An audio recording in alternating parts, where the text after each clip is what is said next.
Assalamualaikum warahmatullahi wabarakatuh. Waalaikumsalam warahmatullahi wabarakatuh. Alhamdulillahilladzi bi ni'matihi tatimmus shalihat wa bi fadlihi wa husni ma'unati tanmul barakat. Wassalatu wassalamu ala sayyidina Muhammadin khairil bariyat wa ala alihi wa sahbihi dzawin nufusit tahirat. Amma ba'du.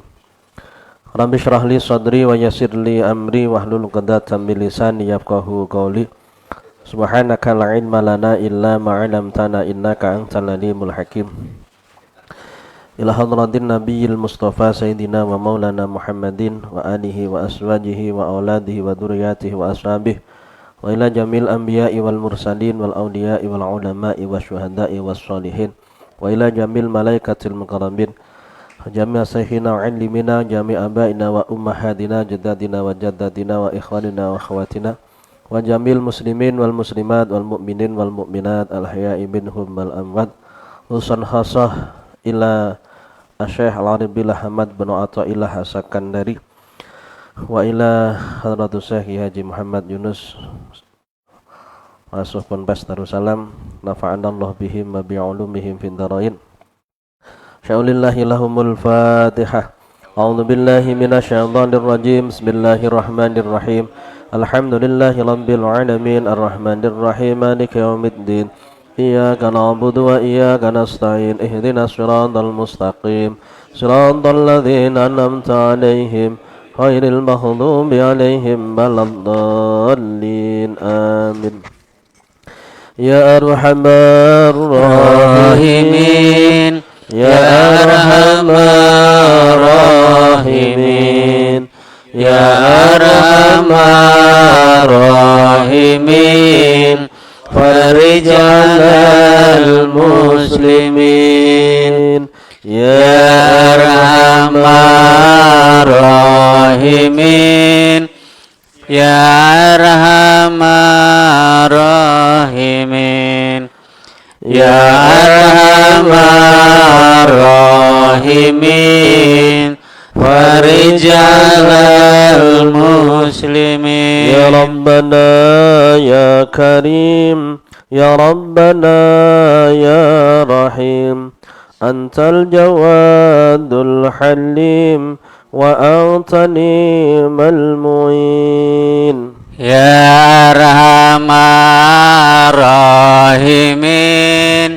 ya Arhamar Rahimin ya Arhamar Rahimin Farijal muslimin walaysa narju siwak fadrik ilahi darak qabla al-fana wal halak ya'um dunya waddin ya arhamar rahimin ya arhamar rahimin ya arhamar rahimin farijal muslimin wa ma lana rabbana siwaka ya hasbana ya dal ula wal ghina wa ya qawiyyu ya matin ya arhamar rahimin ya arhamar rahimin ya arhamar rahimin farijal muslimin nas'aluk wali yuqim al-'adla kay nastaqim ala hudakal qawim wa la nuti'ul lain ya arhamar rahimin ya arhamar rahimin ya arhamar rahimin فرج على المسلمين يا ربنا يا مجيب أنت السميع القريب ذاك الوسيع الرحيم فانظر إلى المؤمنين يا أرحم الراحمين يا أرحم الراحمين يا أرحم الراحمين فرج على المسلمين نظرة تزيل العنا عنا وتودن المنى منا وكل الهنا نعضه في كل حين يا أرحم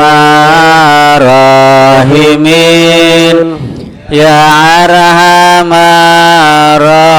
الراحمين يا أرحم الراحمين فرج على المسلمين رب اسقنا خيث نافع مبارك دوام يدوم في كل عام على ممر السنين يا أرحم الراحمين يا أرحم الراحمين يا أرحم الراحمين فرج على المسلمين رب احينا شاكرين وتوفنا مسلمين نبعث من الآمنين في زمرة السابقين يا أرحم الراحمين يا أرحم الراحمين يا أرحم الراحمين فرج على المسلمين بجاه طه الرسول جود ربنا بالقبول وهب لنا كل سول رب استجيب لي آمين يا أرحم الراحمين يا أرحم الراحمين يا أرحم الراحمين فرج على المسلمين واغفر لكل الذنوب واستر لكل العيوب واكشف لكل الكروب واكفي أذى المؤذيين يا أرحم الراحمين يا أرحم الراحمين يا أرحم الراحمين فرج على المسلمين واختم بأحسن ختام إذا دنا الانصرام وحان هين الحمام وزاد رشح الجبين يا أرحم الراحمين يا أرحم الراحمين يا أرحم الراحمين فرج على المسلمين ثم الصلاة والسلام على شفيع الأنام والآل نعم الكرام والصحب والتابعين يا أرحم الراحمين يا أرحم الراحمين يا أرحم الراحمين فرج على المسلمين. Hadirin serta para pemirsa kaum muslimin dan muslimat dimanapun saat ini sedang berada yang saya hormati dan saya muliakan, marilah kita bersama-sama terlebih dahulu bersyukur pada Allah Subhanahu wa Ta'ala, di mana pada malam hari ini Allah kembali mempertemukan kita dalam kajian kitab Iqadul Himam atau Syarah Al-Hikam, syarah daripada Al-Hikam Libni Athaillah As-Sakandari. di mana kajian ini telah libur beberapa waktu yang lalu selama bulan Ramadan, dan alhamdulillah kita masih diberi umur panjang oleh Allah sehingga pada malam hari ini masih bisa melanjutkan kajian Al-Hikam. Mudah-mudahan kajian ini bermanfaat bagi kita semua, dan tentunya harapan kita dengan kajian ini kita bisa benar-benar dekat dengan Allah Subhanahu wa taala. Kita akan selamat fid dunya wal akhirah, amin ya rabbal alamin. Pada malam hari ini kita sampai pada, kalau dalam Iqadul Himamnya, hikmah yang ke-35. Hikmah yang ke-35, kalau dalam terjemahannya bisa dibuka halaman 42, hikmah yang ke-43. Kemudian kalau dalam syarah Hikam Lil Alamah Muhammad bin Ibrahim yang terkenal dengan Ibnu Abbad An-Nafazi Ar-Randi, itu halamannya 31. Mari kita mulai bersama-sama. Bismillahirrahmanirrahim. Qala al-musannifu rahimahullahu ta'ala wa nafa'ana bihi wa bi'ulumihi fid dharain, amin amin ya rabbal alamin. Aslu kulli ma'siyatin wa khaflatin wa syahwatin ar-ridha 'anil nafsi, wa aslu kulli ta'atin wa yaqdatin wa iffatin adamur ridha minka anha. Aslu kulli maksiatin, utawi asali saben-saben maksiat. Berarti asal itu penyebabnya, akar masalahnya. Jadi penyebabnya, penyebab utamanya yang menjadikan terjadinya maksiat, yang menimbulkan terjadinya maksiat. Aslu kulli maksiatin wa khaflatin, dan wa khaflatin lan lali, wa syahwatin lan syahwat, mengikuti kesenangannya nafsu. Iku ar-ridho, ridho anin nafsi, saking nafsu. Ridho, tunduk patuh, ridho seneng, anin nafsi, saking nafsu. Sebaliknya, wa aslu kulli ta'atin wa yaqdatin wa iffatin adamur ridho minka anha. Wa aslu kulli ta'atin, utawi asali saben-saben ketaatan, wa yaqdatin lan ilingi ati, wa yaqdatin lan ilingi ati, iku ada wa iffatin, wa iffatin lan kareksa saking nafsu, saking syahwat, iku ada murridho, oranane ridho, mingka saking sira, minha saking nafsu. Mingka saking sira, minha saking nafsu. Diterjemahkan di situ, kalau kita baca terjemahannya, pokok dari semua maksiat dan kelalaian serta zahwat itu karena ingin memuaskan hawa nafsu. Sebenarnya terjemah yang benar bukan ingin memuaskan, tapi ridho. Nanti merelakan, membiarkan hawa nafsu menguasai kita. Jadi pembiaran terhadap hawa nafsu, tidak ada penolakan terhadap hawa nafsu. Sedangkan pokok dari segala ketaatan, kesadaran dan kesopanan akhlak budi, yang dimaksud tidak mengikuti syahwat, iffah tadi, itu dikarenakan adanya pengekangan atau tidak ridho terhadap hawa nafsu. Pada pembahasan kita malam ini akan membahas tentang bagaimana begitu bahayanya hawa nafsu. Hawa nafsu kita, diri kita sendiri ini. Jadi seringkali kita itu kan menyalahkan setan kalau kita berbuat dosa, berbuat apa. Padahal sebenarnya mungkin setan tidak berbuat apa-apa kepada kita, karena sudah dikuasai oleh hawa nafsu kita, sehingga setan itu istirahat, ongkang-ongkang kaki, tidak berbuat apa-apa, wis jadi setan sendiri, jadi orang yang berbuat maksiat sendiri tanpa digoda oleh setan. Bisa jadi seperti itu karena nafsu kita yang sangat kuat yang mempengaruhi diri kita sehingga kita melakukan perbuatan-perbuatan yang maksiat. Nafsu merupakan musuh yang sangat berbahaya. Dan kita harus berjuang bagaimana bisa menaklukkannya. Jadi diri kita ini musuh terbesar, terberat kita adalah diri kita sendiri, bukan orang lain. Diri kita sendiri. Sampai Rasulullah sampaikan roja'na min jihadil ashar ilal jihadil akbar. Kita pulang dari perang kecil menuju kepada perang yang besar. Perang melawan orang-orang kafir pada saat itu yang harus merelakan nyawa ya. Jadi bisa jadi pulang tinggal nama karena nyawanya melayang akibat perang.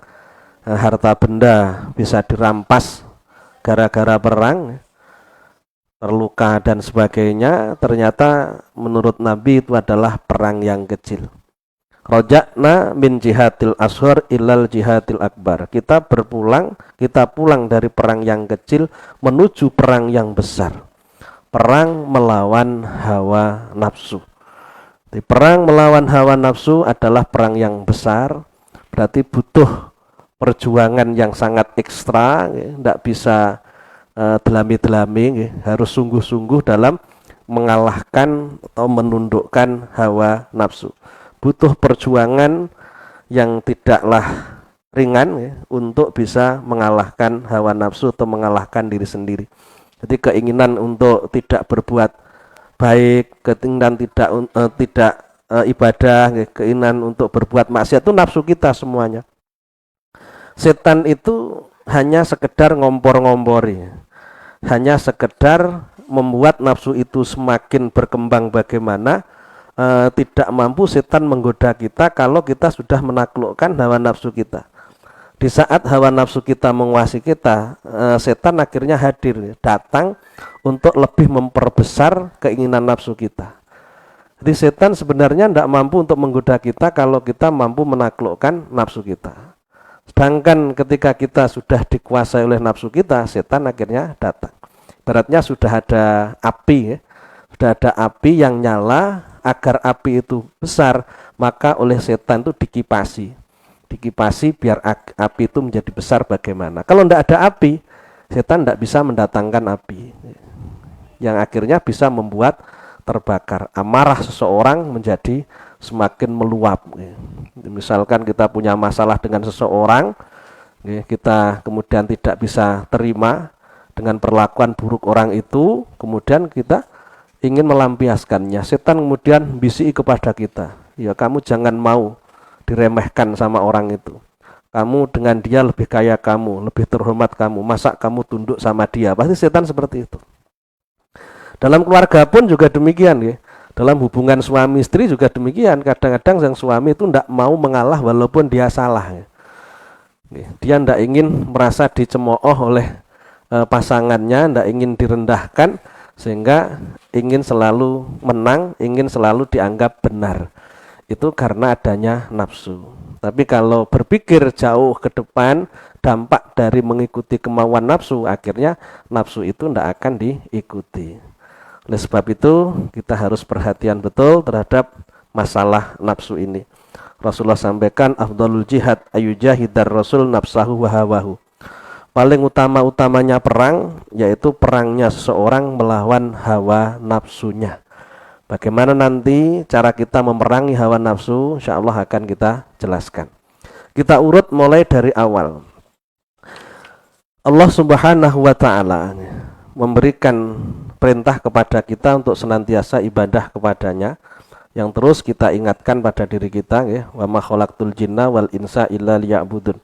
Tidaklah kuciptakan jin dan manusia kecuali untuk beribadah kepadaku. Kenapa terus kita ingatkan diri kita? Agar kita tidak terbuai, tergiur dengan kehidupan dunia. Yang kita kejar hanyalah kenikmatan-kenikmatan sesaat. Kita melupakan kewajiban kita kepada Allah, yang akibatnya kita akan menjadi orang yang celaka. Sering kita singgung bahwa hidup tidak hanya di dunia, hidup akan berkelanjutan di akhirat. Orang semuanya pasti akan mati. Setelah mati akan mendapatkan balasan atas setiap perbuatan yang dilakukan. Di alam barzah menunggu sementara datangnya hari kiamat. Kalau hari kiamat sudah datang, semua orang akan dibangkitkan dari kuburnya, ruh dikembalikan kepada jasadnya, jasad yang hancur dikembalikan utuh lagi.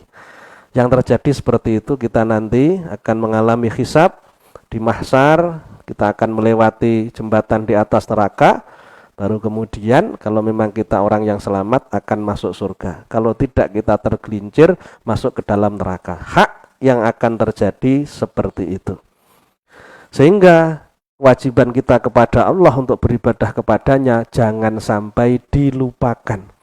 Kalau perlu untuk mengingatkan nggih ditulis engko wedi ning kamare dhewe-dhewe ngoten nggih ning omahe nggih wa ma khalaqtul jinna wal insa illa liya'budun. Di ruang tamu ditulis yang besar biar orang yang bertamu itu ingat, oh ternyata wong urip ora mek golek duit ngoten lho. Wong urip kudu ibadah, sedangkan golek duit iki mek sekedar tinggi sarana, hanya sekedar sebagai alat untuk bisa menjalankan ibadah kepada Allah Subhanahu wa taala. Orang tua kita selalu mengingatkan kita nyambut gawe ya sing mempeng tinggi sangune ibadah. Tinggi sangune ibadah niki sekarang sudah terlupakan. Sekarang mungkin bahasanya nggih, bekerjalah yang sungguh-sungguh biar kamu tidak menjadi orang yang diremehkan orang lain, orang yang direndahkan orang lain, tidak menjadi orang yang terhina. Mungkin seperti itu. Jadi tujuannya itu bagaimana pandangan orang. Tidak mengingat tentang kehidupan akhirat ya. Karena akhirat terlupakan. Sehingga kalau memang itu yang menjadi tujuan, ini yang menjadi penyebab orang ngawur dalam bekerja. Tidak peduli itu haram, kalau itu menguntungkan tetap dilakukan. Karena berpikirnya bagaimana dia menjadi orang yang dipandang mulia, dipandang terhormat oleh orang lain.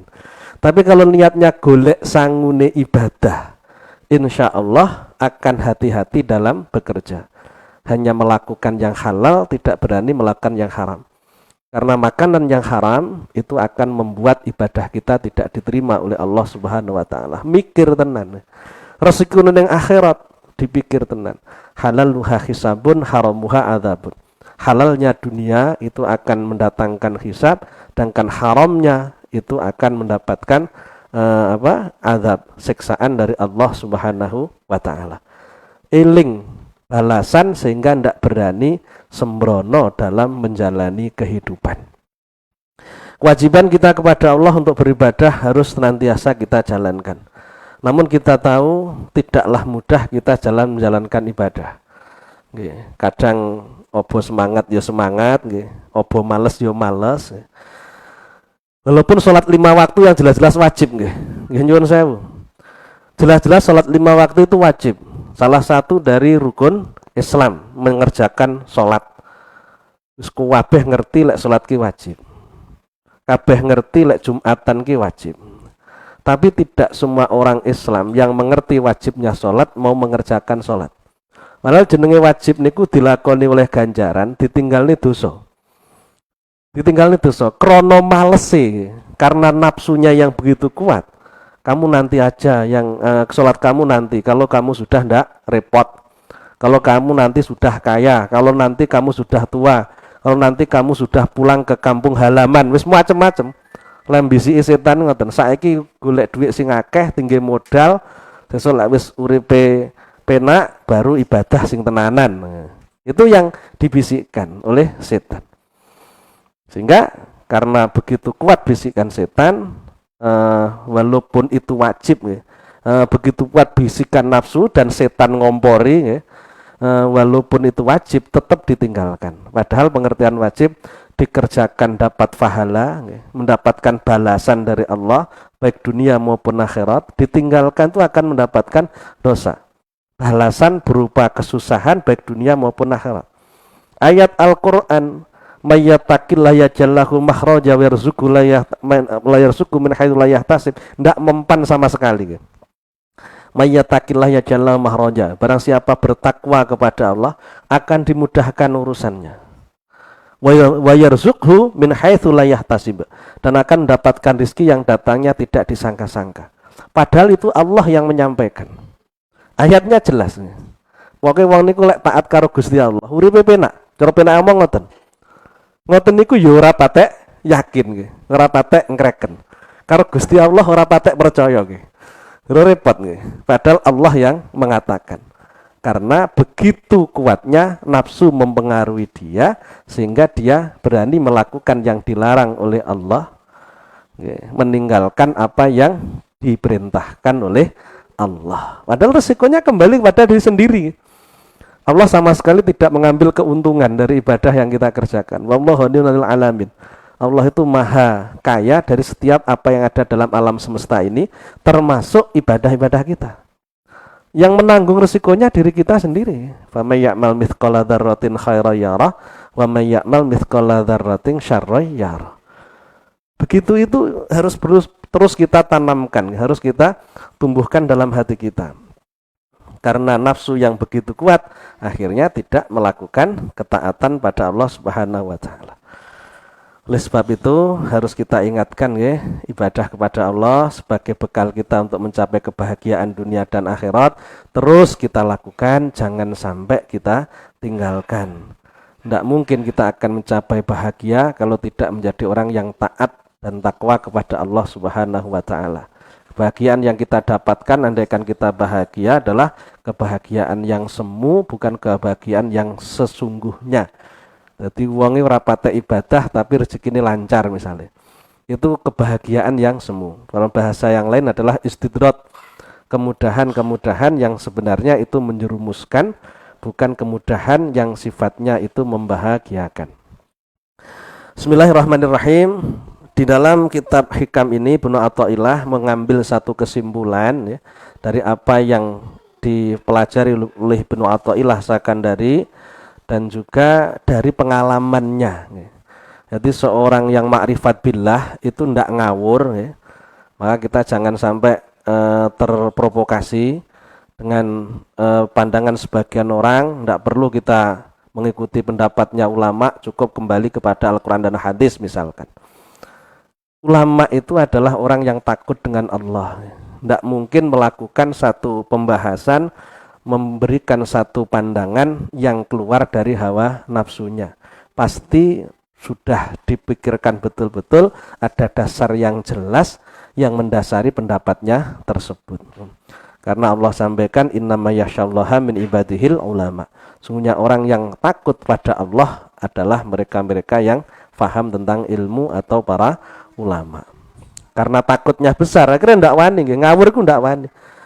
Ulama akan menjembatani kita, kesulitan-kesulitan kita dalam memahami Al-Quran dan hadis. Ibnu Athaillah menyimpulkan aslu kulli maksiatin wa khaflatin wa sahwatin ar-ridha 'anin nafsi.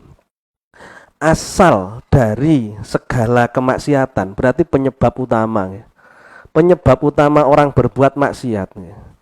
Jadi yang kita bahas diri kita masing-masing. Kita ini kan bangun malam ya males ya.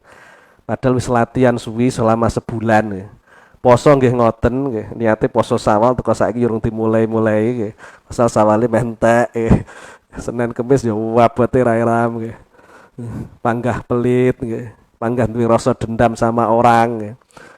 Ibadah ndak bisa ikhlas, ada riaknya dan lain sebagainya. Ini yang menjadi penyebab utama nggih. Aslu kulli maksiatin, penyebab segala bentuk maksiat baik zahir maupun batin. Jangan kita anggap maksiat itu zahir saja. Orang judi jelas maksiat. Orang yang sombong itu juga maksiat. Wongnya sregep ibadah tapi sombong. Wongnya sregep ibadah tapi pelit. Orangnya bakhil, nggih maksiat. Jadi maksiat itu tidak hanya sebatas yang zahir, yang batin pun juga bagian dari maksiat. Apa pengertian maksiat? Maksiat adalah mukhalafatun lima amarallahu bihi wa naha anhu. Maksiat adalah tidak menuruti. Jadi mukhalafah itu berarti kan menentang. Tidak mengikuti terhadap apa yang diperintahkan Allah dan apa yang dicegah oleh Allah. Wis ora manut lah, urip sak karepe dhewe. Wong urip-uripku dhewe kok dadak diatur-atur barang nyapo. Ketika Rasulullah SAW mendakwahkan tentang Islam, mendakwahkan tentang ajaran-ajaran Islam, banyak orang-orang musyrik pada saat itu yang menganggap dirinya itu berhak atas dirinya, tidak mau diatur-atur. Dilarang misalkan untuk mengurangi timbangan. Mereka menjawab, lah ini kan harta-harta saya. Kenapa saya harus dilarang untuk melakukan perbuatan yang semacam ini, mengurangi timbangan, berbuat curang dan lain sebagainya kan? Mereka mengatakan ini hak-hak saya, ini jangan kamu ikut ngatur-ngatur hidup saya. Aturan Allah yang disampaikan itu selalu dimentahkan karena dia tidak mau untuk menuruti aturan itu, ingin melakukan hal apa yang diinginkan sendiri. Sama dengan ketika Qarun diperintah oleh Nabi Musa untuk berzakat atas hartanya. Qarun jawabnya ya, innama utituhu ala ilmin indi. Sesungguhnya aku dapat harta ini karena kepandaianku. Bukan pemberian Allah, ini karena kepandaianku. Kenapa Allah ngatur-ngatur saya? Allah Maha Kaya. Kalau memang Allah ingin mengangkat orang-orang yang miskin, tidak perlu saya yang bersedekah. Biar Allah sendiri yang menjadikan dia kaya. Kenapa harus saya yang disuruh untuk mengeluarkan zakat, untuk menolong mereka-mereka yang dalam kemiskinan? Seperti itu yang terjadi. Itu namanya kemaksiatan. Jadi maksiat itu adalah mukhalafatu lima amarallahu bihi wa naha anhu. Melakukan perkara tidak mau mengikuti apa yang diperintahkan Allah dan apa yang dilarang oleh Allah, itu maksiat. Kewajiban kita harus taat pada Allah. Kewajiban kita harus taat. Tidak boleh kita durhaka kepada Allah, berbuat maksiat, melakukan apa yang melakukan apa yang dilarang oleh Allah atau meninggalkan apa yang diperintahkan oleh Allah. Agar bisa taat, ya mau tidak mau kita harus paham tentang ilmu. Kalau tidak tahu ilmunya, ya tidak akan bisa. Apa yang diperintahkan yang harus kita kerjakan, kita harus tahu. Apa yang dilarang yang harus kita tinggalkan, kita harus tahu. Lek ndak roh ya ndak iso dadi wong sing taat. Karena bisa jadi perintah Allah kita anggap sebagai larangan, larangan Allah kita anggap sebagai perintah. Ilmu yang harus kita pelajari agar kita bisa melakukan ketaatan kepada Allah Subhanahu wa taala. Aslu kulli maksiatin wa khaflatin dan juga lupanya hati. Jadi khaflah yang dimaksud di sini ketidaksadaran terhadap kewajiban yang harus dilakukan. Jadi kita diciptakan Allah itu dengan satu tujuan, seperti tadi saya sampaikan, untuk beribadah kepadanya. Kita harus sadar ini. Hidup di dunia tidak lama kan, hanya sementara. Dan ibadah kita itu hanya sampai datangnya kematian. Kapan waktunya mati kita tidak tahu. Bisa jadi dalam waktu dekat atau masih lama. Pokoknya kapan sudah mati ya sudah berakhir. Setiap ketentuan yang harus kita kerjakan dari Allah itu sudah berakhir semuanya. Kalau wis mati wis ora salat, wis mati wis ora enak istilah menahan nafsu dari membenci orang dan lain sebagainya. Jadi kawan wis mati nggih ndak enek taklif sama sekali, ndak ada kewajiban yang harus kita jalankan. Hanya sampai dengan mati. Wa'bud rabbaka hatta ya'tiyakal yakin. Sembahlah Tuhanmu sampai datangnya kematian. Hanya sebatas itu.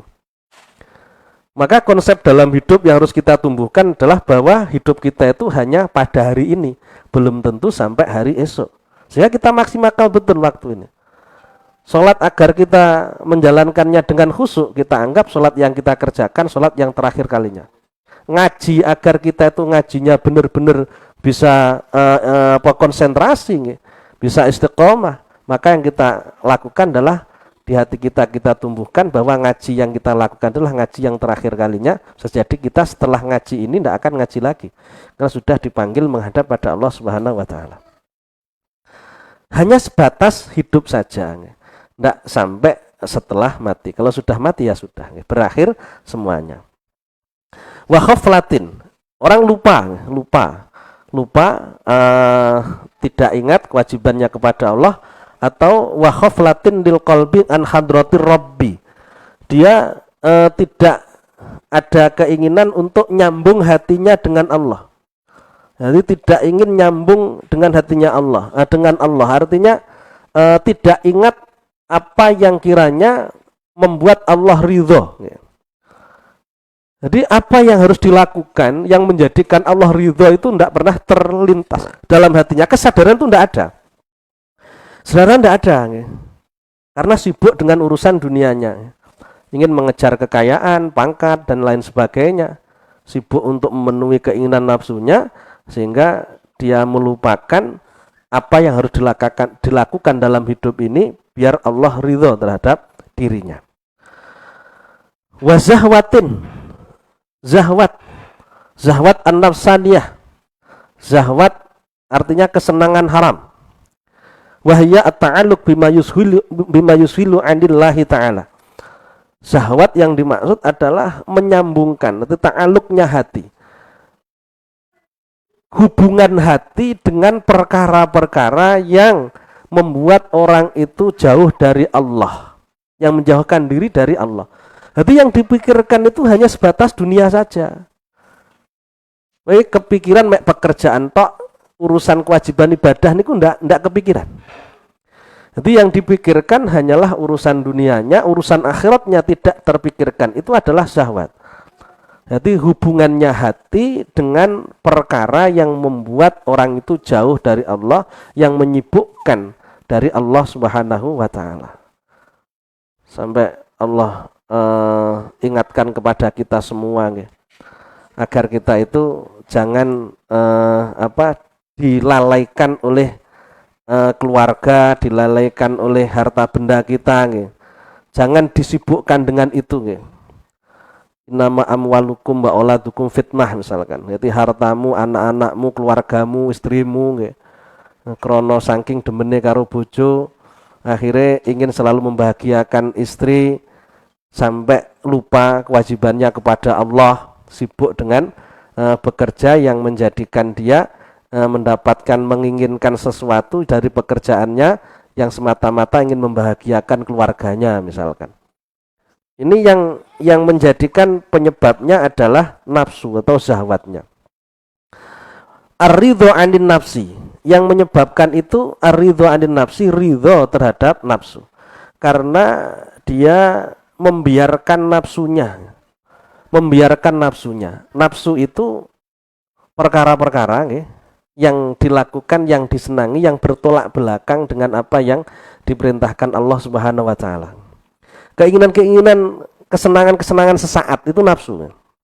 Diri sendiri. Orang tidak mau bangun malam melakukan sholat sunnah padahal ada kesempatan. Ya karena nafsunya yang ingin tidur. Apalagi sampai subuh ya tidak bangun misalkan ya. Sampai subuh tidak bangun ya karena nafsunya, malesnya untuk bangun tidur melakukan sholat. Orang tidak mau meninggalkan maksiat misalkan, karena dia enjoy dengan kemaksiatannya, dia merasa bahagia, gembira dengan kemaksiatannya. Padahal maksiat yang dilakukan itu bisa jadi membutuhkan biaya yang besar. Tidak semua maksiat gratis, banyak maksiat yang menghabiskan dana yang besar. Tetap dilakukan karena senang. Itulah yang dimaksud dengan ridho anin nafsi. Jadi orangnya itu membiarkan nafsunya menguasai dia, nafsunya mengajak untuk melakukan perbuatan yang dilarang oleh Allah, diikuti. Karena mengikuti nafsu timbullah maksiat. Karena mengikuti nafsu, hatinya hanya terpaut dengan urusan dunia, tidak ingat kepada Allah. Karena mengikuti nafsu, syahwat-syahwatnya diikuti. Jadi penyebab utamanya adanya nafsu yang ada pada diri sendiri. Rasulullah sampaikan adwika nafsuka allati baina jambaika. Musuh yang paling berat itu adalah nafsu yang ada pada dirimu. Maka kita harus waspada. Waspada terhadap nafsu karena nafsu akan bisa jadi akan memperbudak kita. Menundukkan kita. Nafsu harus kita tundukkan, bukan kita yang ditundukkan oleh nafsu. Kita yang harus menjadi pemimpinnya, panglimanya, dan nafsu yang harus menjadi bawaan kita. Pertanyaannya, bagaimana kita bisa menundukkan nafsu? Agar kita bisa menundukkan nafsu, yang kita lakukan adalah berpikir betul akibat dari setiap yang kita lakukan. Keyakinan kita terhadap akhirat itu harus benar-benar ada. Giling tenan bakal iki mati. Lek wis mati ini ada dua kemungkinan, antara selamat dengan celaka. Dan kita semua pasti ingin mendapatkan keselamatan. Ndak ingin cilaka. Ora nek wong sing pengin mlebu neraka mboten enten. Nggih. Lek sing pinter wis ora apa-apa mlebu neraka, sing penting Allah ridho kan. Kaya ula sing nyokoti nang neraka lek Allah ridho kan ra panas. Misalkan seperti itu. Namun pada umumnya tidak ada orang yang berani untuk masuk neraka. Dia ingin selamat, bisa masuk ke surga. Berpikir betul akibat dari setiap perbuatan yang dilakukan. Bahkan balasan Allah itu tidak hanya diberikan di akhiratnya, di dunia pun akan diberikan. Siapa tidak ingin fit dunia hasanah? Semua orang ingin fit dunia hasanah, bahagia hidup dunianya. Namun yang terpikirkan adalah yang penting saya kerja keras, banting tulang, peras keringat, sudah. Saya akan bahagia karena saya dapat uang banyak. Belum tentu. Kalau memang itu yang akan membuat orang kaya, setiap orang itu pasti akan kaya. Karena tidak ada orang yang tidak kerja keras, banting tulang, peras keringat. Itu kebanyakan orang, umumnya itu mesti kerja keras. Namun tidak semua orang yang bekerja keras itu bisa kaya. Karena yang mengkayakan bukan kerja kerasnya, yang mengkayakan adalah Allah Subhanahu wa Ta'ala. Yang dipikirkan adalah hanya kerja kerasnya, seolah-olah itu akan membuat dia bahagia. Sehingga walaupun berbuat maksiat dianggap tidak ada resikonya gitu loh. Padahal maksiat yang dilakukan itu benar-benar akan mendatangkan resiko baik dunia maupun akhiratnya. Seringkali kita sampaikan ma'asoba min musibatin illa min dambin. Tidak ada musibah kecuali karena adanya dosa. Ma'asobakum min musibatin fabima kasabat aidikum. Kalau Al-Quran seperti itu. Tidaklah musibah mengenai kalian semua kecuali sebab perbuatan dosa yang kalian lakukan. Jelas dampaknya seperti itu, dunianya, akhiratnya nanti seperti apa. Nanti saya akan bertobat misalkan. Kalau memang kita bisa bertobat, mungkin kita akan selamat akhirat. Pertanyaannya, dhisik matine apa dhisik tobate, kan ngoten to. Lek memang kita itu masih ada keberanian untuk berbuat maksiat. Makanya monggo nggih kita selalu tanamkan pada diri kita takut terhadap balasan Allah atas maksiat yang kita lakukan. Kita itu berpikir betul apa yang dikatakan Allah itu benar adanya. Apa yang diancamkan Allah itu benar-benar akan terjadi. Apa yang dijanjikan Allah itu pasti akan diberikan. Kita itu akal kita gunakan, memiliki akal yang digunakan untuk berpikir tentang apa yang telah disampaikan oleh Allah dan Rasul-Nya. Ini yang akan membuat kita mampu menahan atau mampu menaklukkan hawa nafsu kita. Selain itu, kita butuh ilmu dan iman. Jadi akal digunakan berpikir betul, kemudian ilmu kita ini harus terus kita tambahkan. Seperti tadi saya sampaikan, tidak mungkin orang itu akan bisa menjadi taat kalau dia tidak tahu ketaatan itu dalam hal apa saja. Tidak tahu apa yang diperintahkan Allah dan tidak tahu apa yang dilarang oleh Allah. Karena bisa jadi yang diperintahkan dianggap yang dilarang dianggap diperintahkan, sehingga yang dilarang dikerjakan, yang diperintahkan ditinggalkan. Karena bodohnya, karena ketidaktahuannya. Maka perlu kita punya senjata. Yang pertama untuk mengalahkan nafsu adalah akal kita. Kemudian senjata kita apa? Pertama ilmu. Yang kedua adalah iman. Atau yang pertama iman, yang kedua adalah ilmu. Iman apa? Keyakinan tentang akibat dari setiap perbuatan yang kita lakukan. Kalau kita berbuat baik, Allah akan membalasnya dengan kebaikan. Kalau kita berbuat maksiat, Allah akan membalasnya dengan keburukan. Man amila sholihan falinafsi wa man asa'a fa'alaiha. Kita tanamkan seperti itu. Kita banyak berpikir kepada Allah agar iman kita semakin hari semakin bertambah kuat. Jadidu imanakum. Perbaruilah iman kalian semua dengan memperbanyak zikir la ilaha illallah, tiada Tuhan selain Allah. Innal umura kullaha biyadillah, segala sesuatu itu terjadi atas kehendak Allah. La yadur wa la yanfa'u illallah, tidak ada yang memberikan bahaya dan manfaat kecuali Allah. La yasukul khaira illallah, la yasrifu su'a illallah, hamakana min nikmatin faminallah, tidak ada yang menjauhkan dari keburukan kecuali Allah, tidak ada yang mendatangkan kebaikan kecuali Allah. Segala nikmat datangnya dari Allah. Itu kita tumbuhkan, akhirnya iman kuat.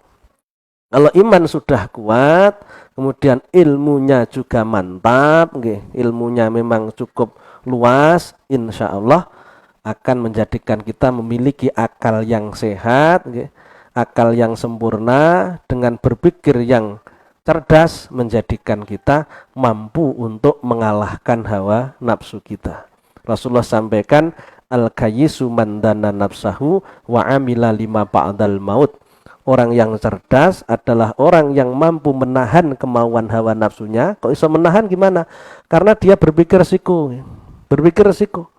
Orang sakitnya parah, dikasih makanan yang bisa menjadikan penyakitnya kambuh, tidak akan berani kalau berpikir resiko. Walaupun itu sesuatu yang disenangi sekalipun, tetap akan ditinggalkan. Orang dikasih susu tapi kok dicampur dengan racun, karena dia melihat dampak dari racun akan membuat dia celaka, ya tidak akan diminum. Seperti itu yang akan terjadi. Artinya kalau kita sudah kuat keyakinan kita atas balasan yang diberikan Allah baik dunia maupun akhirat, dalam situasi dan kondisi bagaimanapun kita tetap akan menjadi orang yang taat. 100 orang bekerja tidak ada yang sholat, kita tidak ikut-ikutan tidak sholat. Alhamdulillah koncoku tidak sholat, enek bolone misalnya, tidak enek sing ngoten niku tidak wani. Walaupun semua orang tidak mengerjakan sholat, saya tetap akan sholat. Dia memiliki prinsip yang kuat, pentingnya ibadah, sehingga walaupun banyak orang lain tidak melakukannya, tidak berpengaruh baginya, ibadah tetap dikerjakan. Karena keyakinan terhadap balasan yang akan diberikan Allah kalau dia melakukan ibadah, akan dimudahkan urusannya oleh Allah. Kalau dia melakukan kemaksiatan, dia akan dipersulit hidupnya oleh Allah. Itu ditumbuhkan betul, sehingga terjadilah ketaatan selama hidupnya. Oleh sebab itu, monggo bagi kita itu terus meningkatkan ilmu kita, berpikir betul setiap akibat dari perbuatan yang kita lakukan, punya basirah. Dalam bahasa lain, basirah itu orang yang selalu memikirkan akibat dari perbuatannya. Dan terhadap nafsu, jangan kita itu percaya begitu saja, kita anggap tidak masalah, jangan. Tetap harus kita anggap masalah kalau itu merupakan hal yang dilarang oleh Allah. Walah, hendak kecil lahir apa-apa misalkan. Jangan seperti itu. Perkara yang besar itu berangkatnya dari yang kecil yang dilakukan secara terus menerus. Akhirnya jadilah suatu yang besar. Dan kita juga tidak tahu kira-kira murkanya Allah itu di perbuatan maksiat kita yang mana. Jadi perbuatan yang kita anggap kecil, maksiat yang kecil itu justru yang akan mendatangkan kemurkaan dari Allah. Sehingga sekecil apapun maksiat kita tinggalkan dengan melihat bukan maksiatnya, tapi melihat kepada zat yang kita maksiati, melihat Allahnya.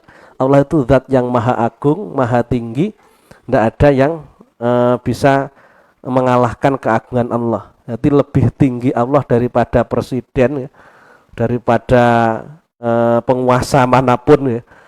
Kalau kita memperlakukan dengan hal yang buruk, tentunya kemurkaan Allah akan datang kepada kita dan kita akan menjadi orang yang celaka. Kita pertimbangkan betul dari setiap perbuatan yang kita lakukan. Jadi kuncinya jangan percaya sama nafsu begitu saja. Harus kita curiga, harus kita pikirkan, bolak-balik dengan tidak gerusa-gerusu dalam hidup, harus terus berhati-hati, jangan sembrono, berpikir tentang keselamatan akhirat. Apa yang membuat kita selamat di akhirat, itulah yang kita lakukan. Dalam satu ungkapan itu ada bahasa wa'anur ridho an kulli aibin kalilah wa adamur ridho an nafsi ala aksi dhalik. Jadi bahasanya wa'anur ridho an kulli aibin kalilah kama anal ana'ina suhti tubdil masawiyah. Ridho terhadap keburukan. Ridho itu berarti kan senang terhadap keburukan. Itu yang akan membuat kita buta terhadap keburukan tersebut. Kalau kita ibaratkan hubungan kita dengan sama manusia, ketika kita itu cinta sama seseorang, keburukan yang ada pada orang itu terlupakan semuanya. Apalagi kalau kita cinta dengan lawan jenis kita, bahasanya gombloh dulu kan. Kalau sudah ada cinta, kalau cinta itu melekat, tai kucing rasa coklat kan, seperti itu. Kepada orang kan demikian. Kalau sudah senang sama seseorang, maka kita akan selalu melakukan kita menganggap apa yang dilakukan orang itu benar semuanya. Tapi kalau kita benci sama seorang, setiap yang dilakukan walaupun itu baik, itu seringkali kita itu tidak menyukainya. Terhadap nafsu juga demikian.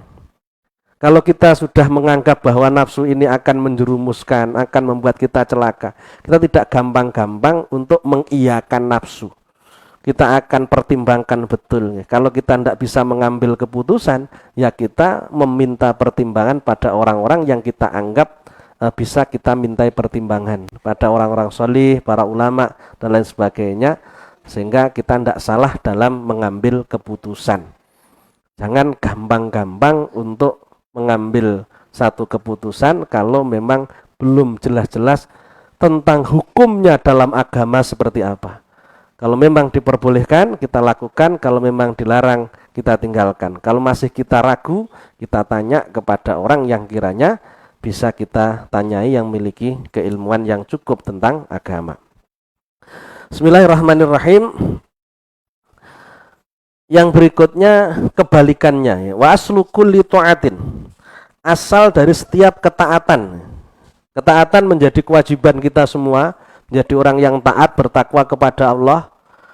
Wa yaqdatin, dan juga ingat kepada Allah, dukhulu ila hadratir rabb, masuk kepada Allah, artinya dalam hati kita itu yang terlintas hanyalah Allah. Kalau ungkapan tasawufnya nggih, ma ra'aitu syai'an illa ra'aitullaha fihi. Aku tidak melihat sesuatu kecuali aku melihat Allah di dalamnya. Artinya setiap yang terjadi ini kita sudah bisa connect dengan Allah, nyambung dengan Allah Subhanahu wa taala, tidak dadak bingung-bingung nggih. Pemodingai nikmat yo langsung iso syukur bahwa nikmat itu hakikatnya datangnya dari Allah. Kalau kita dikasih musibah ya langsung bisa sabar, karena kita yakin bahwa setiap musibah yang kita alami itu semua kehendak dari Allah, kita tinggal menjalani. Bukan mempersoalkan musibahnya, namun kita menyiapkan sikap yang benar dalam menghadapinya.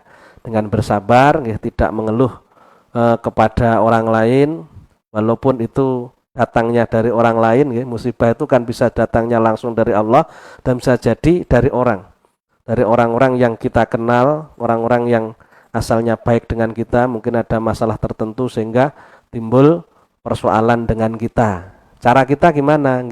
Kita serahkan pada Allah, kita selesaikan dengan baik-baik. Kita mohon pada Allah agar Allah memberikan yang terbaik. Jangan kita suka membicarakan keburukan orang. Ciri-ciri orang yang akhlaknya buruk kalau seneng membicarakan keburukan orang. Wis kena diukur niku. Kapan nek wong kok sambat soal bojone wis ketok wis sipate wis ngono kuwi nggih. Saben wong niku enek masalah nggih, tapi tidak semua orang itu curhat terhadap masalahnya nggih. Jadi ciri-ciri orang yang akhlaknya buruk itu ketika dia suka membicarakan keburukan orang lain nggih. Tapi kalau dia bisa menyelesaikan urusannya dan dia menganggap bahwa Allah lah yang menentukan segala-galanya, maka dia adalah orang yang akhlaknya baik. Termasuk yang mana Pak Dewi? Bismillahirrahmanirrahim. Wa aslu kulli ta'atin wa yaqdatin wa iffatin. Wa iffatin artinya adalah uluwil himmah anis syahwah, terjaga dari syahwat. Artinya kita mampu mengendalikan syahwat kita, itu penyebabnya adalah ada muridho minka anha, tidak adanya kerelaan kita kepada nafsu. Jadi kita mampu untuk menahan kemauan nafsu kita, mampu menundukkan nafsu kita. Tadi al-kayisu mandana nafsahu wa amila lima ba'dal maut, orang yang cerdas, orang yang menahan kemauan nafsunya dan melakukan perbuatan yang manfaat baginya setelah mati. Jadi yang dipikirkan itu sindate ini selamat iki piye ngoten. Kemudian sebaliknya wal ahmak nggih, man atba'a nafsahu wa tamana lallah al-amaniyah. Orang yang bodoh adalah orang yang mengikuti kemauan nafsunya dan dia berharap akan mendapatkan keselamatan dari Allah Subhanahu wa taala. Artinya wong sing nglakoni maksiat tapi pingine mlebu swarga niki lho. Niku wong sing bodoh nggih. Ora nyambung nggih. Soalnya syaratnya orang itu selamat di akhirat kudu tunduk taat kepada Allah, karena yang menjadi pemilik surga itu Allah, dan Allah akan memasukkan ke dalam surga orang-orang yang taat kepadanya. Tidak mau taat sama Allah, tidak mau taat sama pemiliknya rumah, maunya ingin tinggal di rumahnya orang tersebut. Kira-kira yang punya rumah itu mengizinkan atau tidak? Wah, gaene musuhi, gaene ngelek-ngelek nggih. Karo wong sing di omah tapi pingine manggon nang omah kono nggih. Ya sing duwe akhirnya kan ngusir, awakmu karo aku ndak apik kan ngoten. Gaene ngelek-ngelek aku wis ora usah manggon nang kene, golek nggon liya kan ngoten akhirnya.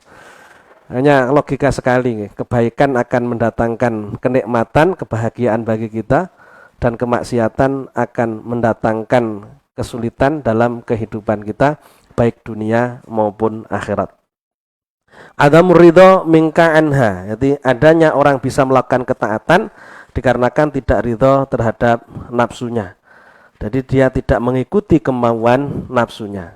Seperti tadi, yang harus kita lakukan adalah berpikir betul setiap akibat dari perbuatan yang kita lakukan, tidak hanya sebatas dunianya, namun kita berpikir akibat ketika kita nanti sudah berpulang kepada Allah Subhanahu wa taala, dengan kita bekali diri kita dengan iman dan ilmu. Iman dan ilmu itu sangat penting sekali. Monggo semangat ngajinya ditingkatkan. Nanti lebih semangat lagi dalam ngaji, tidak akan rugi orang yang punya ilmu. Semakin banyak ilmu yang kita miliki, semakin tahu tentang apa yang harus kita lakukan dalam hidup ini. Jadi bagaimana kita menjadi orang yang selamat ini menjadi target dalam kehidupan kita.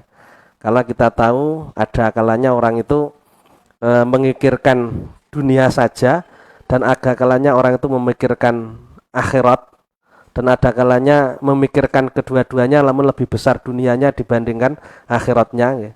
Saja nih mikir akhirat, tapi nggih dong-dongen lek nglakoni salat niku nggih. Lek wayah ndak repot ya salat, lek repot ya wis ra salat kan ngoten niku nggih. Nggih. Wis modele ngoten niku wong rena-rena. Sing model ngoten ya mestine enek ane dhewe nggih, akeh wonge. Nggih. Akan mendapatkan balasannya sendiri sing model ngoten. Awake niku kudune sing model bener-bener iso selamat pripun nggih. Wis dianggep urip ra suwi sak wayah mati ngoten mawon. Bismillahirrahmanirrahim. Di dalam Al-Quran Allah sampaikan, menceritakan apa yang terjadi pada Nabi Yusuf. Surat Yusuf ayat 53, wa ma ubari'u nafsi innan nafsa la'ammaratum bisu' illa ma rahima rabbi inna rabbi ghafurur rahim. Yang artinya, dan aku tidak mengakui kebersihan diriku karena hawa nafsu itu selalu mengajak atau menyuruh berbuat kejahatan, kecuali bagi siapa yang mendapatkan rahmat atau perlindungan Tuhan. Sungguh Tuhanku maha pengampun lagi penyayang. Nabi Yusuf itu mengatakan wa ma ubari'un nafsi, aku tidak bisa melepaskan diriku dari nafsuku. Jadi begitu berat godaannya nafsu. Jadi pada saat Zulaikha itu mengajak Nabi Yusuf untuk berhubungan badan, sebenarnya di hatinya Nabi Yusuf itu juga ada keinginan untuk melakukannya. Begitu kuat nafsu, nggih. Sapa ae nggih, manusiawi, laki-laki dan perempuan nggih, wong wedok ya wayu nggih nang kamar. Nggih, sekarek karena pilihan liya kan hanya satu-satunya itu mau ndak mau kan. Ada keinginan untuk melakukannya. Nabi Yusuf merasakan begitu beratnya godaan nafsu.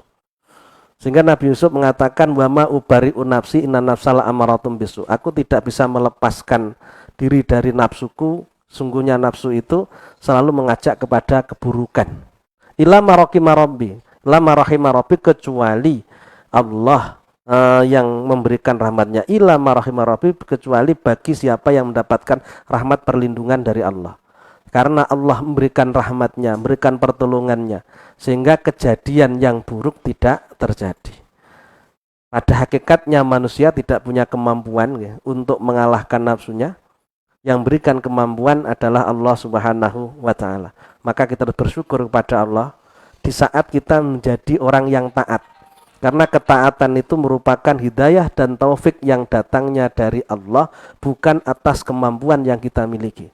Semakin taat bukan menjadikan kita semakin sombong, tapi menjadikan kita semakin tawadhu, semakin bersyukur kepada Allah, semakin ada rasa takut kepada Allah apabila kita melakukan suatu kemaksiatan. Jadi wis taat niku ora pede, wis taat niku ndak pede. Ada kekhawatiran, ada ketakutan kalau ada maksiat yang kiranya tidak diampuni oleh Allah. Itu ciri-ciri orang yang merasa ketaatannya itu bukan dari kemampuannya, namun ketaatannya itu datangnya dari Allah Subhanahu wa taala. Cirinya seperti itu. Walaupun dia berbuat sebesar apapun, ibadah sebanyak apapun, tidak akan sombong. Biasa-biasa mawon. Tidak akan menjadikan dia besar kepala seolah-olah dia lebih baik dari orang lain, tidak. Justru dia merasa masih kurang dan kurang. Sudah banyak yang diberikan Allah kepadanya, belum seberapa yang diberikan dia kepada Allah. Yang terpikirkan semacam itu. Termasuk ketaatan, tidak hanya nikmat saja yang dilihat. Nikmat itu memang benar-benar datangnya dari Allah. Itu pada umumnya kita kan seperti itu berpikirnya. Bagi kita yang sudah memiliki keimanan yang kuat. Bagi yang belum dianggap hasil dari jerih payah sendiri. Bagi kita tidak hanya nikmat yang datang dari Allah, ibadah yang kita kerjakan, kita menjadi orang yang melakukan yang diperintahkan, meninggalkan yang dilarang, itu pun juga merupakan nikmat yang datangnya dari Allah. Bukan hanya sebatas harta benda, bukan hanya sebatas materi. Iso ibadah ini nikmat. Nikmat yang datangnya dari Allah yang harus kita syukuri, bukan kita kufuri. Kita syukuri dengan kita terus tingkatkan ibadah kita, merasa bahwa kita tidak punya kemampuan, la haula wala quwata illa billahil aliyil azim. Kita lakukan yang semacam itu karena memang pada dasarnya kita tidak mampu untuk mengalahkan nafsu kita kecuali Allah yang memberikan kemampuan kepada kita. Dalam satu ungkapan yang disampaikan dalam kitab Nashihul Ibad, ada bahasa begini, Pak Abdul ulama mengatakan man tawahhama annallahu aduwan a'dza min nafsihi qalat ma'rifatuhu bi nafsihi. Barang siapa yang menyangka ada yang lebih memusuhi dirinya ketimbang nafsunya.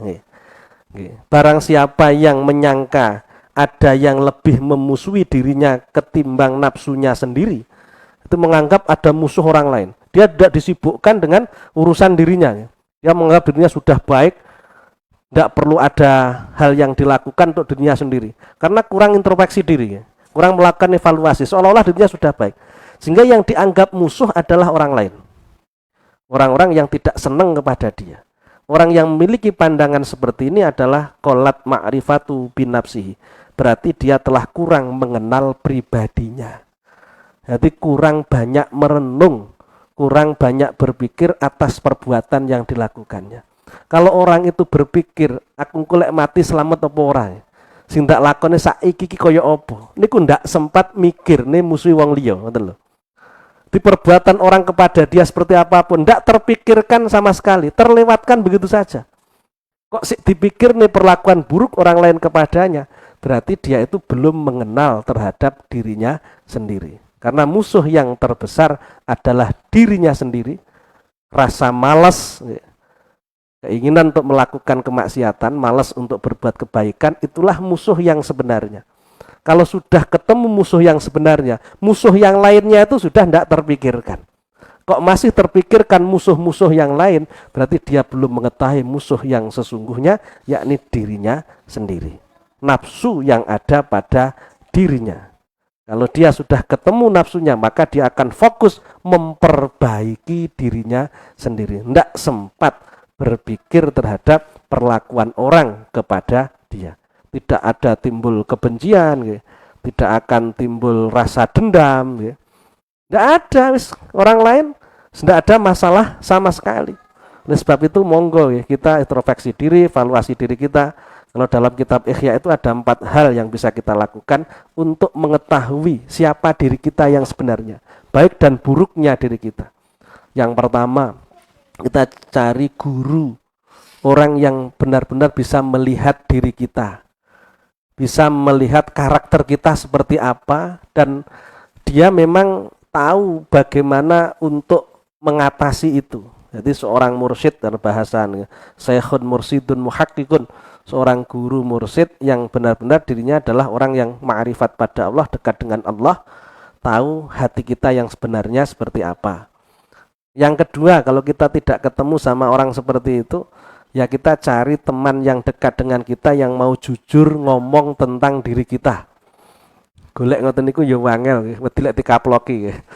Aku lek jujur kok Mas yo bener dek kon muni jujur aku lek dikaplok yo bar ya. Bisa jadi seperti itu akhirnya ndak mau mengatakan jujur. Yang ketiga, kita mendengarkan apa yang dikatakan oleh orang yang membenci kita. Dalam kehidupan ini mungkin ada orang yang senang dan ada orang benci kepada kita. Orang yang benci kepada kita, dia akan jujur kepada kita tentang apa yang kita lakukan. Jangan kita langsung marah, kita ambil pelajarannya, kita dengarkan omongannya, oh berarti saya seperti itu, saya harus merubah diri kita. Yang keempat, cara untuk mengetahui siapa kita yang sebenarnya, baik dan buruknya, dengan melihat perbuatan orang lain yang ada di sekitar kita. Perbuatan orang kok begitu tuh, lah omong kok celap-celup ngono ya, aku apa ya ngono, misalnya ngoten loh. Dia kok begitu ya perbuatannya, saya anggap itu perbuatan yang buruk. Apakah saya juga melakukannya? Dikembalikan pada diri sendiri. Sehingga akhirnya tahu, oh saya berarti selama ini melakukan itu, kok saya ndak tahu. Nah, kemudian dia akan melakukan perubahan.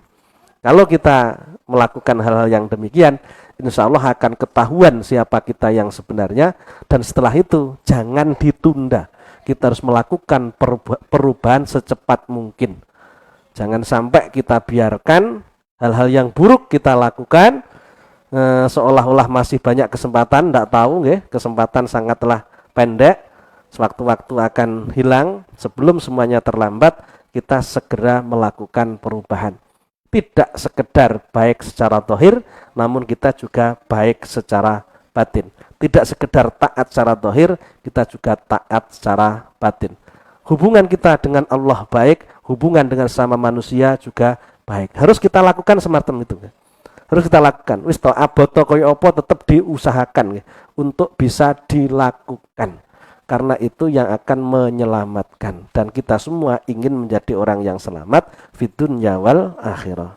Kiranya cukup sekian pertemuan kita pada malam hari ini tentang penyebab adanya perbuatan dosa, kemaksiatan adalah nafsu kita, dan untuk mengatasinya maka kita harus menggunakan akal sehat kita, berpikir dari setiap yang kita lakukan tentang resiko yang akan kita terima, dengan kita bekali diri kita dengan iman dan ilmu. Iman yang kuat terhadap balasan Allah, iman kuat terhadap urusan akhirat yang akan kita hadapi, dan juga mengerti apa yang harus kita lakukan dalam hidup ini karena kita faham mana perintah Allah yang kita kerjakan dan mana larangan yang harus kita tinggalkan. Mudah-mudahan bermanfaat bagi kita semua.